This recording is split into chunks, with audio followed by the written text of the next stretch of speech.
দেশ থেকে পাঠানো জিনিস একমাত্র প্রবাসীরাই বলতে পারবে এটার অনুভূতিটা কী। যদিও অনেক কিছু না, আহামরি কিছু না, তারপরে তো আলহামদুলিল্লাহ এত শান্তি, এত কি বলবো আর।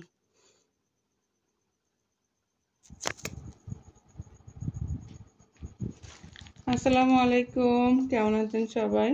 আশা করি যে যেখান থেকে দেখছেন আল্লাহর রহমতে ভালো আছেন। আমরা তো আলহামদুলিল্লাহ ভালো আছি। আরও একটা ব্লগ নিয়ে চলে আসলাম আপনাদের মাঝে। আমার জন্য দেশ থেকে ব্যাগ ভর্তি ভালোবাসা আসছে। তো চলুন আপনাদেরকে সাথে নিয়ে এটা খুলি।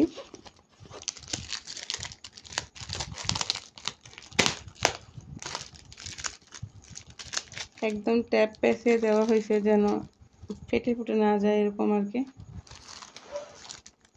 তো দেশ থেকে কী কী আসলো চলেন দেখি।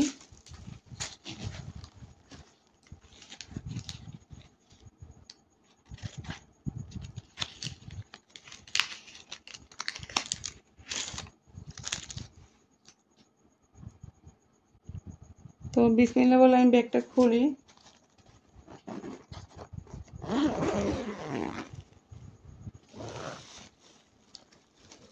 অনেক কিছু দেশ থেকে আসছে, প্রায় 12 কেজির উপরে এখানে আছে। আমি এক এক করে খুলি। আগে সবগুলো প্যাকেট আমি খুলে নিই, তারপর দেখাচ্ছি ভিতরে কি আছে।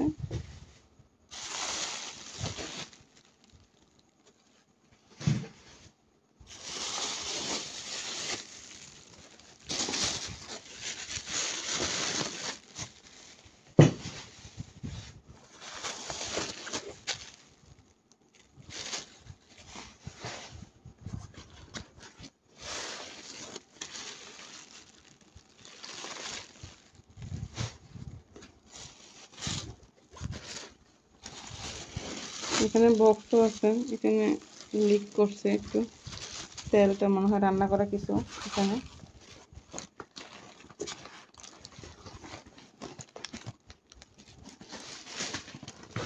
এখন ব্যাগটা সরিয়ে ফেলতেছি।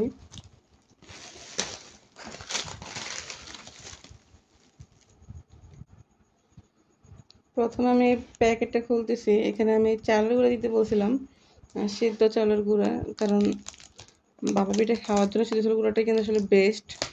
তো এখানে আমি ব্লেন্ডারে গুঁড়া করতে পারতেছিলাম না আর কি সিদ্ধ চালের গুঁড়াটা।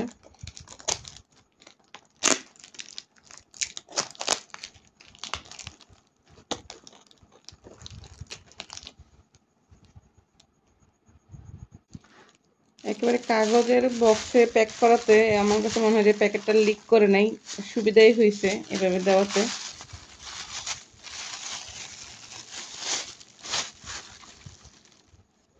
সিদ্ধ চালের গুঁড়ো এখানে এখানে প্রায় 3 কেজির মতো আছে। তো আলহামদুলিল্লাহ এখন পিঠা খাওয়া হবে যদি আল্লাহ রিজিকে রাখে।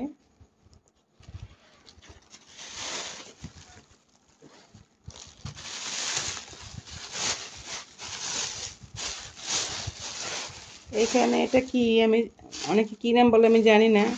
আমরা তো বলি মাটির নিচের আলু, যেটাকে বলে আর কি। এটা মাটির নিচে হয়, একেবারে অনেক গভীরে গিয়ে কিন্তু এটা হয় মোটামুটি।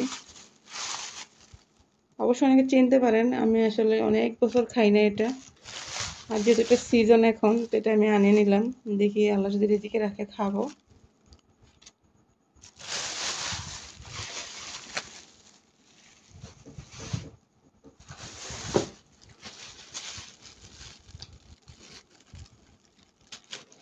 এখানে দেখি কি আছে।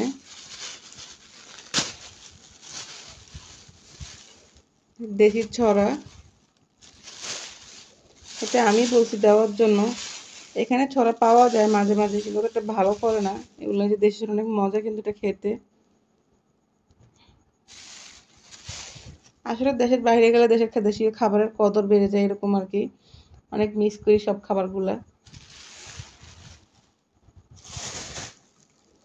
তারপরে এখানে আছে খেজুরের গুড়, এখন যেহেতু শীতকাল, গুড়ের সিজন, এখানে পাঠানো হয়েছে খেজুরের গুড়। পাটালি গুড়, এক এক এক নামে চেনে এটাকে।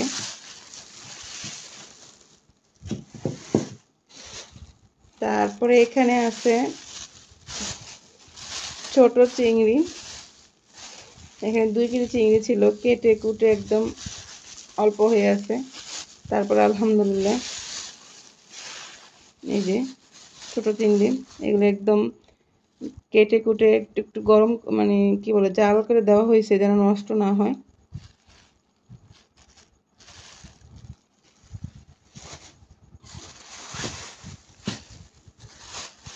এটা তো আমি বলি না, এটা কি দিতে দেখে নেই, কি মাছ জানে। আচ্ছা, এটা হচ্ছে নদীর পাঙ্গাস।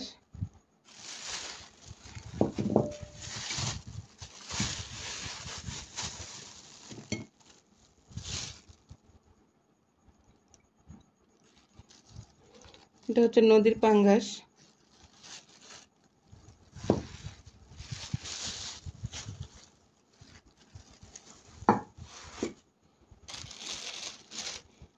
তারপরে বক্সগুলোতে কি আছে, এটা থেকে তেল লিক করছে, এটা খুলে দিচ্ছি আমি।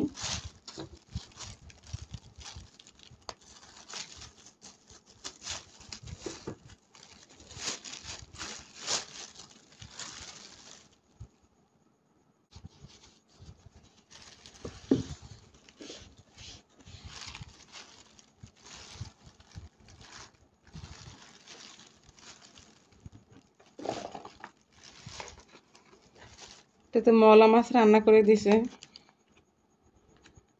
এক সাইড হয়ে আছে একদম।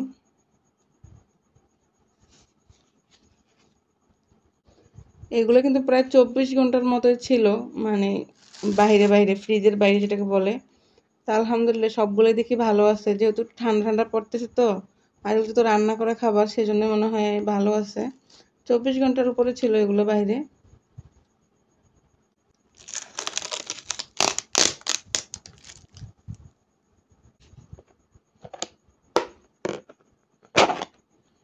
এই বক্সে আছে মলা মাছ, এটা রান্না ছাড়া, এটা শুধু জাল করে নেওয়া হয়েছে, এরকম ভাবে পাঠানো হয়েছে, মানে আমার মতো করে রান্না করার জন্য। আর ওটা হচ্ছে রান্না করা। তো এগুলো আমার দেশীয় দেশের জিনিস, আল্লাহ আল্লাহ, এগুলো তো সোনার হরিণ। এগুলো আমার কাছে কি আসে জানি না, এদিকে থাকলে খাবো ঠিক আছে, কিন্তু দেখেই আমি খুশি খাওয়ার থেকে বেশি। আসলে আমরা কিন্তু এরকমই, আমাদের দেশীয় জিনিস পেলে যে কি করি আল্লাহ ভালো জানে। সব প্রবাসীরাই আমার মনে হয় এরকম। তো এই হলো আমাদের জন্য দেশ থেকে পাঠানো ভালোবাসা। আসলে এগুলার ঋণ, এগুলোর মূল্য কোনো কিছু দিয়ে আসলে হয় না। এগুলো পেয়ে তো মহা খুশি। আর অনেক কষ্ট করছে, ছোটো মাছ কাটতে কিন্তু অনেক কষ্ট, তা ছোটো চিংড়ি কাটতে কিন্তু অনেক কষ্ট। আলহামদুলিল্লাহ আসলে সবাই মিলে আমাকে হেল্প করছে, আমাকে আমার জন্য পাঠাইছে। তো অনেক খুশি আমি এগুলোর জন্য। এগুলো ভালোবাসা আসলে প্রকাশ করা যায় না। আর অনুভূতিটা আসলে কি এটা জানি না, আসলে প্রবাসীটা বুঝতে পারবে যে আসলে আমার অনুভূতিটা কিরকম।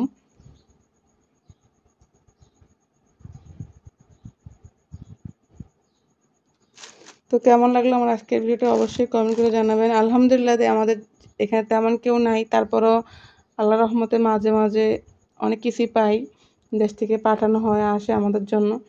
তো আল্লাহর কাছে অনেক অনেক শুক্রিয়া। আসলে রিজিকে থাকলে ঠেকায় কি, এরকম আর কি অবস্থা। রিজিকে যেহেতু আছে, এজন্যই আল্লাহ আমার জন্য পাঠিয়ে দিচ্ছে। তো সবাই ভালো থাকবেন, আমাদের জন্য দোয়া করবেন। আজকের মতো এই পর্যন্তই। আসসালামু আলাইকুম, আল্লাহ হাফেজ।